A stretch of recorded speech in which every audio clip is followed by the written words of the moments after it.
Hello and welcome to the Mr. Brown podcast, where I reflect on my ongoing experiences as a teacher, with a special focus on mental health. I am your host, James Brown.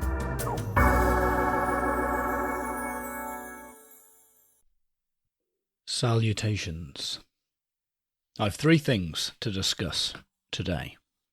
The first has to do with behaviour management. My trainee has started taking over my Year 9 class, and so I sit in the audience now. It gives me more time to observe and reflect and think about these things such as behaviour management. It's wonderful having a trainee. I didn't realise how wonderful having a trainee could be when I was a trainee. I just thought I was a burden. But now that I'm on the other side, it is fantastic having a trainee. I think having a trainee more than anything else encourages me to reflect on my own practice as a teacher. So I might see my trainee do something and think to myself, I might not quite do it that way. I do it a little bit differently. And when I then have that conversation with my trainee, of course, I need to justify why I would do it differently. So I'm constantly thinking about why I make the teaching decisions I make, and that is due to the fact that I have a trainee, and I'm trying to encourage them and guide them to be the wonderful teacher that they can be. So I'm very grateful. But anyway, I was sat there having a think about certain things, and I noticed that often when negative behaviour, it doesn't have to be full-blown disruptive behaviour, but just anything that's kind of not quite conducive to learning. You know, the sorts of things that a teacher just has to quickly draw attention to and nip in the bud so that the lesson can move forward. Whenever those sorts of behaviours are addressed, often students will respond with an excuse as to why they weren't doing precisely what it is they should have been doing at that moment. And so this made me think it could be useful to think about behaviour management as preempting excuses. So what sorts of excuses are my students likely to give for not engaging with the work, and how can I preempt those excuses? So the two or three that sprung immediately to my mind, and I think I'd heard some of these throughout that lesson. I hear them often in my own lessons when I'm challenging negative behaviours. The first one, I haven't got a pen.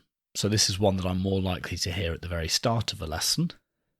So that particular excuse could be preempted by me as the teacher if I had some pens to hand that I could give out to students who don't have pens. I'm not necessarily saying that that's the role of a teacher to hand out pens. I do feel that students should have a pen before they come to lessons. But in any case, that is an excuse that I could preempt as the teacher by having pens to hand that I could hand out to students who don't have their pen. Another common excuse is, I don't get it. This excuse could be preempted by really making sure your explanation and your pitch is spot on. And this makes the connection between lesson planning and behaviour management explicit. These aren't two different things, but rather maybe two sides of the same coin, or two different ways of looking at the same educational process. So the I don't get it excuse for negative behaviours, again, could be preempted by making sure your explanations are really on point. So that was another one. And then the other one that I often hear in some of my lessons is, I've finished. So a student is sat there, perhaps nattering to the person next to them, which they shouldn't really be doing. I draw attention to the fact that they're doing something they shouldn't be doing, and they say, but I finished. And this is another preemptable excuse. If I had preemptively handed out some bonus work or written a bonus question on the board, again, that excuse wouldn't have arisen, or at least it would have been an excuse that the student wouldn't have been able to use. And this kind of takes me to the next step. So I think it would be impossible to preempt every excuse that a student might give in a lesson. But by trying to preempt as many as you can, and by trying to minimize the external reasons that a student might have or that a student might appeal to if they're not doing their work when they should be, you force the student, or you put the student in a position where they must ultimately take personal responsibility for their actions, which is a very powerful thing.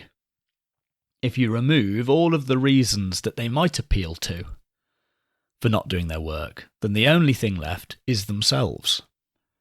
And some students might still not do the work, but at least then they have to take personal responsibility for that decision. Either that or admit that they're completely out of control. And that might be true for some students. And obviously those sorts of students need special provision. But in most cases, if you can encourage students into a position where they must ultimately take personal responsibility, then you're onto a winner. Because they might even think, oh God, I just need to get on with the work then. No excuses. I just need to get on with the work now. The teacher's got me in a corner here.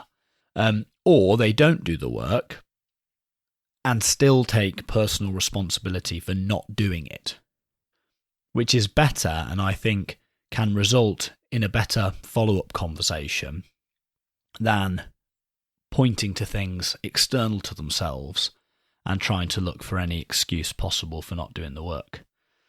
So I think that thinking about behaviour management in terms of preempting excuses and trying to remove and minimise external reasons that students might appeal to when not doing what they're expected to be doing can be a really fruitful way to think about behaviour management. And I sent out a survey to members of staff at my school, asking them what were the most common excuses that they heard when challenging negative behaviours in their classrooms. And I thought I'd read some out to you. So some of these we've heard already, but I've finished. I don't get it. Teams won't load. I can't find the PowerPoint. I wasn't talking. He was talking to me first. I am working as well. I've finished already. They are talking too. I am confused. What are we doing? I'm not good at Spanish. Why aren't they on a consequence too? Other people are talking. Everyone else is talking too. It's not just me. I don't get it. It wasn't me. She is talking too. I've lost it. I'm not sure what that one's referring to. Whether it's referring to like a pen or a worksheet, or whether the student's saying that they've lost their mind. Either way. I'm tired. That's another one. I haven't got a pen. I'm finished. It wasn't me. So-and-so did it first. I don't get it. I didn't do it. It wasn't me. These sorts of things. So it was very interesting. And I was very grateful for the responses that I received on this survey from my colleagues. So thank you very much for that. So one that came up time and time again here was they're talking too. So you tell a student off for talking. Not tell them off. You draw attention to the fact that they're talking when they shouldn't be, and you'd like them to stop. They respond with the excuse, but so-and-so's talking as well. Or maybe even worse, everyone else is talking. I've had that a few times as well. I have that quite often, actually. And that's a hard one. That's a hard one to respond to, because the student might perceive that you're picking on them. So it is tricky. But again, I do believe it's a preemptable excuse. So if you have made your expectation that work should be getting done in silence explicitly clear to students from the start, and the moment some individual students start to veer away from that expectation and start to talk, if you've immediately reinforced the expectation and perhaps given them a consequence as well, then a situation where everyone's talking or everyone's doing something that goes against your expectations shouldn't arise in the first place. And if that situation doesn't arise, then no individual student could ever say, well, everyone else is talking as well. And that's easier said than done. I did a whole episode on salami slicing tactics that students use expertly a lot of the time. So they chip away at your expectations, and all of a sudden you've said you've wanted silence at the start of a lesson, but 10 minutes in, it's very noisy indeed. So it is easier said than done, but that particular excuse where a student says, but everyone else is talking too, could indeed be preempted by never giving up a single slice of salami. Don't let any student start to chip away at your expectations. Be solid from the very start, and then hopefully that situation wouldn't arise. So again, another preemptable excuse. I also think that thinking about behaviour management in this way shows that managing behaviour is a whole school effort.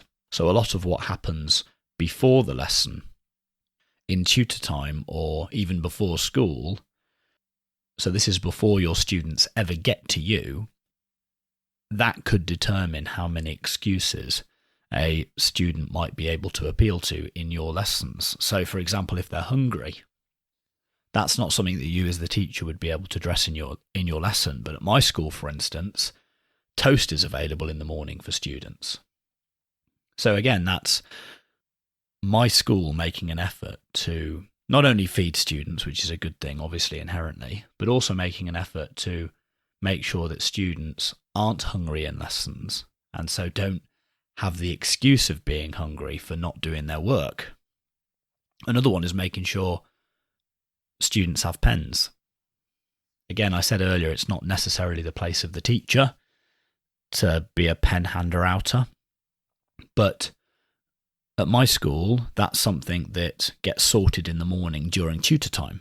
So again, making sure students are set up for their first lesson during tutor time takes away the excuse, or should do in theory, takes away the excuse of not having a pen, which a student might otherwise try to appeal to in their lessons for not doing their work. So yeah, I think it's a really useful way to think about behaviour management. And it's also really easy to collect data. So I sent out that survey and had close to 20 responses within a couple of hours from colleagues. So that was very illuminating. But of course, the real experts on excuses are the students themselves.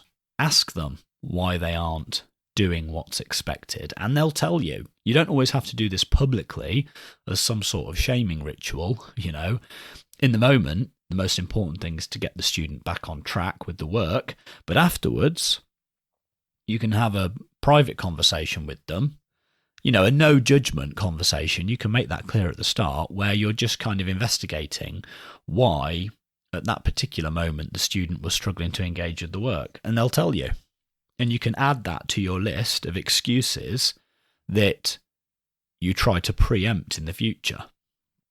And again, by preempting as many excuses as you can, or as many possible excuses as you can, eventually the student is put in a position where they must take personal responsibility for their actions, which is so important, because I think some young people go through life, or go through, their early years, pointing to the world beyond themselves as to why they're behaving in the way they're behaving. Nothing is their fault.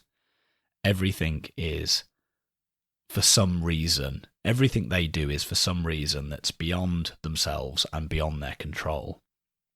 And that's not a good way to be. That's not what it is to be an agent in the world. If you're a fully developed agent, it means that your reasons for acting, at least to some extent, emerge from within yourself. That's what it means to be an adult. In the fullest sense, is that you have some self-determination and self-direction. And that's important for so many reasons. So yeah, there we go. I think it can be really fruitful to think about behaviour management in terms of preempting excuses for negative behaviours. Now, before I move on to the second thing that I want to discuss today, my usual Patreon play.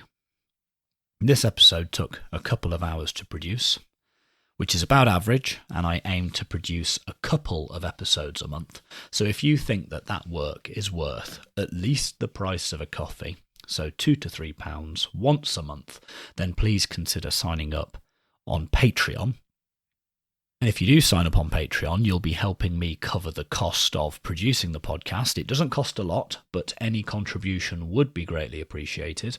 And you will also gain exclusive early access to videos of my recording sessions. So if you want to see me fumbling around trying to figure out what I want to say in these episodes, then that could be worth it. By the time these episodes get to the listener's ear on Spotify or iTunes or wherever it is you listen to your podcast, it's usually quite polished. But the original edits can be a bit messy. So if you want to, if that sounds interesting to you, then you could see that by signing up on Patreon. Might also give you some insight into podcast production if you're interested in that. Anyway, I'll leave the link in the show notes as always. Thank you very much. Okay, the second thing. So that the first thing was a long one. The next two things are shorter things that I want to discuss. More comments, really. We had a teacher training day yesterday, and a word came up that often comes up on teacher training days and often comes up in educational discourse in general, and that word was belonging. We talked about how creating a sense of belonging in schools is very important, not only for educational aims, but, for societal aims more broadly. Our young people need to feel like they belong in schools. And that's an idea, like I said, that does get replicated in lots of different educational discourses.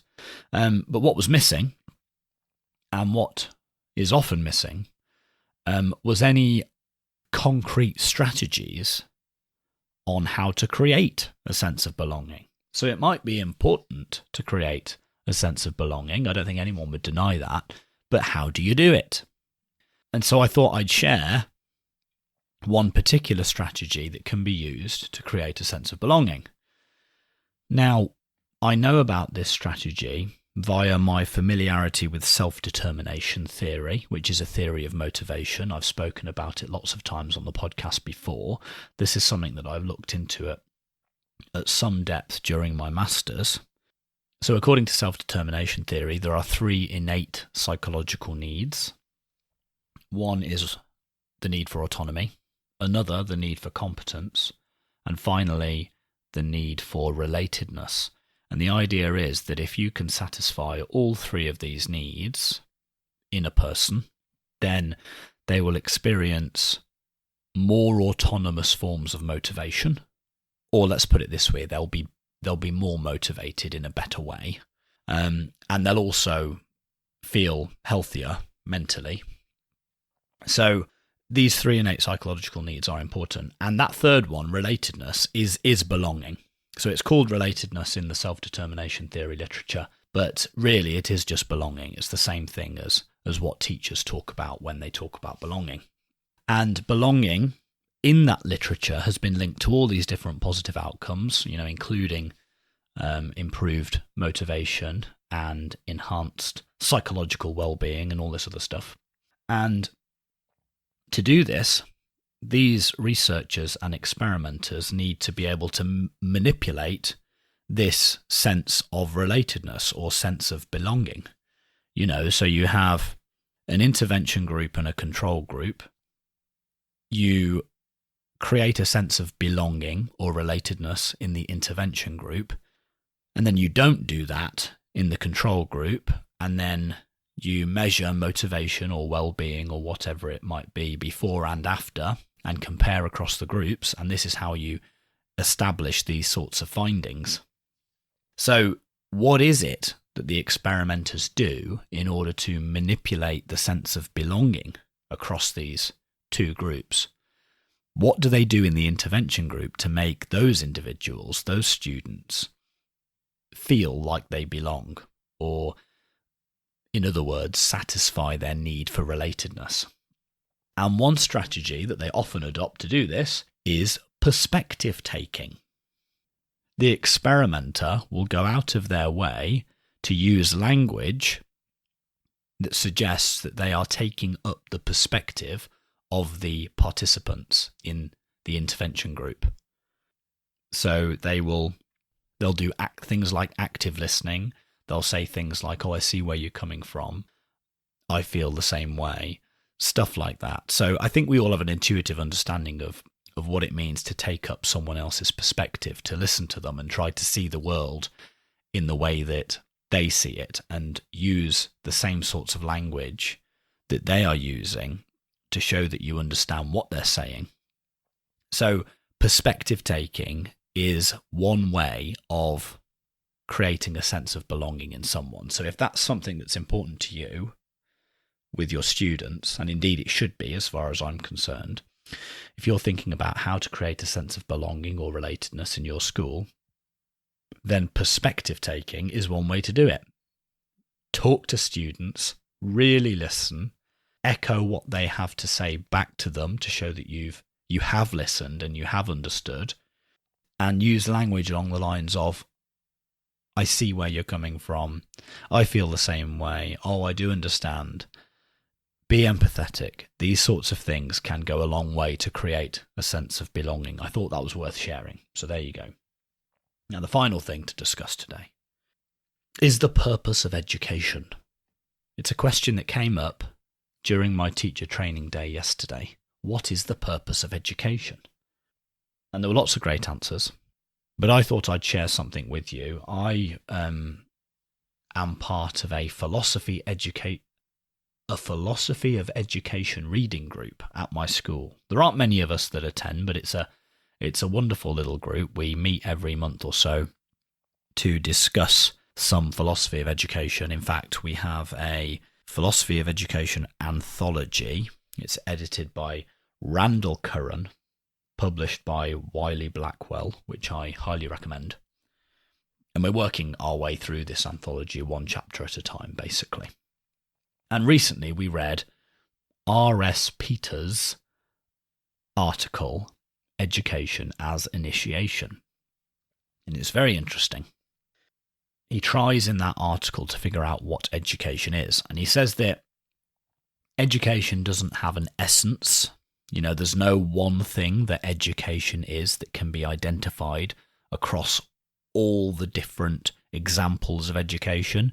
But he does say that there are 3 minimum criteria or minimum standards that an activity must meet in order for it to be called educational. And these do indeed relate to that question of the purpose of education.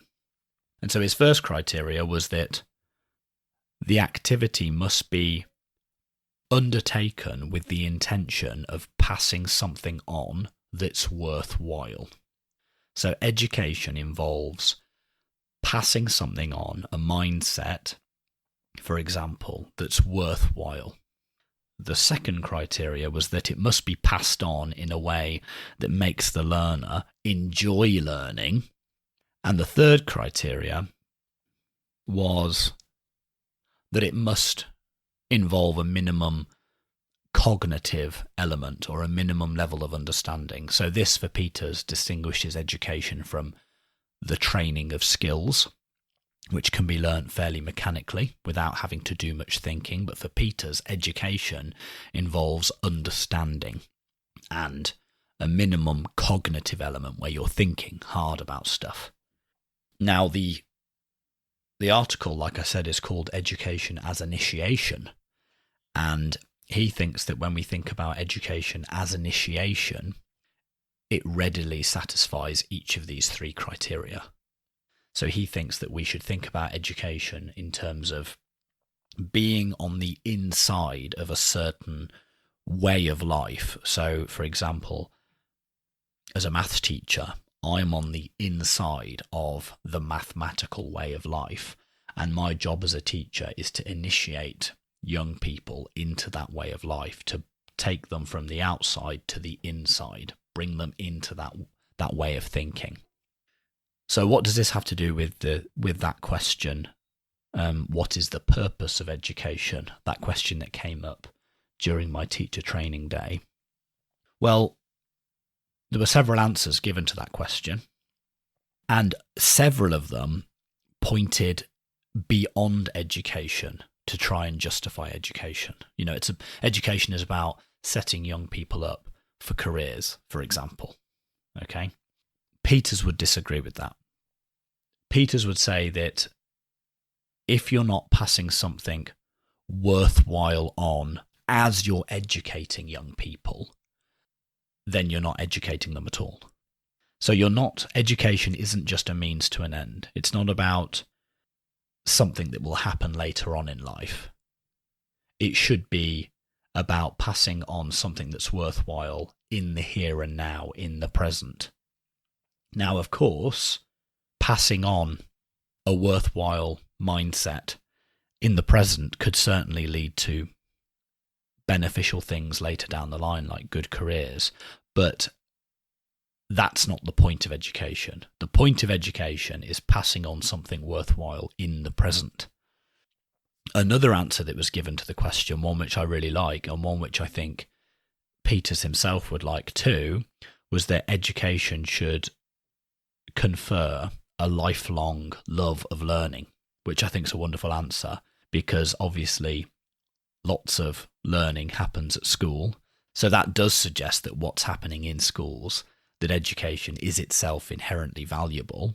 And it also ticks that second box of making sure that we're teaching students in a way that makes them love learning. Because, of course, if we fail to do that, then we're not going to instill a love of learning in students, are we? So I think that's an excellent question. But yes, I think so. The reason I'm discussing this is that the purpose of education is often discussed, and it's a shame when educators themselves go looking for reasons outside of education to be the purpose of education, when in fact what they're doing in the moment, if it's being done properly, justifies itself. It was in another article of Peters, I think, where he said that, the education system doesn't exist to create workers for industries. Rather, industries exist to prop up and supply and facilitate the education system. Because ultimately, the education system is where a society propagates itself. It's where cultural values and vision are passed from one generation to the next. And so that's where the inherent value should lie, really. And so education, again, justifies itself. You don't need to go fishing beyond education to find some reason to justify it. It is its own source of justification. Anyway, that's enough from me today. I've been talking for over half an hour. Who knows how long the episode will be post-editing, but, the rough version, if you want to see, sign up on Patreon, well over half an hour. I hope you enjoyed this episode. We'll talk again in a few weeks' time. If you enjoyed this episode, please spread the word in person and on social media. You can follow me on Twitter at Mr. BrownPod or email mrbrownpod@gmail.com. Please subscribe, rate and review in your directory of choice. Please also consider becoming a patron at patreon.com/Mr. BrownPod and helping me cover the cost of producing the podcast. Thank you, and talk again soon.